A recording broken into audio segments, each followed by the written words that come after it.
کبھی کسی کے لیے کھلی کتاب مت بنو، جہالت کا دور ہے، پڑھ کر پھاڑ دیے جاؤ گے۔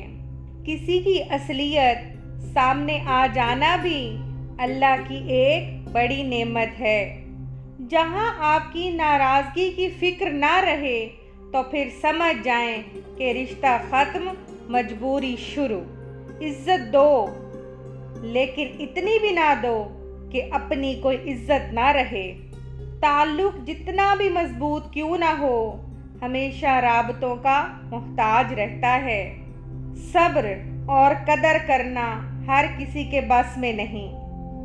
لوگ نصیحت سے نہیں، ٹھوکر سے سبق لیتے ہیں، کیونکہ نصیحت اکثر ایک کان سے داخل ہو کر دوسرے کان سے باہر نکل جاتی ہے، مگر ٹھوکر سیدھی دل پر لگتی ہے۔